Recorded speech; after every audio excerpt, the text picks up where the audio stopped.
நீங்க எவ்வளவுதான் கஷ்டப்பட்டு சம்பாதிச்சாலும் நீங்க சம்பாரிச்ச பணம் உங்க வீட்டுல தங்க மாட்டேங்குதா?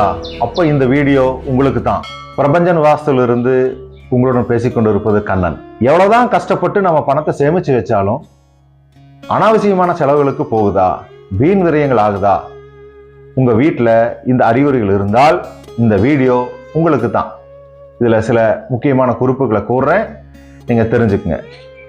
நாம சம்பாரிச்சிட்டு வந்த பணங்களை முக்கியமா தென்மேற்கு பகுதிகளில் வடக்கு பார்த்த பீரோவோ கிழக்கு பார்த்த பீரோவோ இருந்தா கண்டிப்பாக அதில் கொண்டு போய் வையுங்க.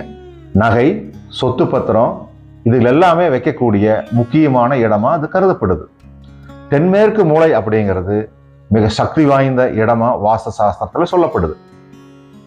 அப்போ அந்த பகுதியில நம்மளுடைய வீட்டு பத்திரங்கள், வாங்கக்கூடிய சொத்து பத்திரங்கள், சம்பாரிச்ச பணங்கள், நகை எதெல்லாம் நமக்கு முக்கியம்னு தோணுதோ அந்த சொத்துக்கள் விவரங்கள் எல்லாமே அந்த இடத்துல கண்டிப்பாக இருக்கணும். மற்றபடி சில சீக்ரெட்ஸா நீங்க வைக்கணும் அப்படிங்கிறதுக்கு பல இடங்களை நீங்க சூஸ் பண்ணிக்கலாம். ஆனால் தென்மேற்கு மூலையில இல்லாம இருக்கக்கூடாது அப்படிங்கறத நீங்க புரிஞ்சுக்கங்க. சரி, இப்போ வீண் விரயங்கள் ஏற்படுது அப்படிங்கும்போது தென்மேற்கு மூலையில மட்டும் பணம் வச்சா போதுமா அப்படின்னா மற்ற இடங்களை எல்லாம் நீங்க வாஸ்து பார்த்துக்கணும். இந்த ஒரு பாயிண்டை மட்டும் வச்சு நீங்க திங்க் பண்ணக்கூடாது. பட் நல்ல லொக்கேஷன் அப்படிங்கிறத நீங்க தெரிஞ்சுக்கங்க. மற்றபடி உங்களுக்கு இந்த வாஸ்துனுடைய பல விவரங்களை தெரியணும்னா நீங்க பிரபஞ்சன் வாஸ்து அணுகி அப்பாயின்மெண்ட்டை ஃபிக்ஸ் பண்ணிக்கங்க.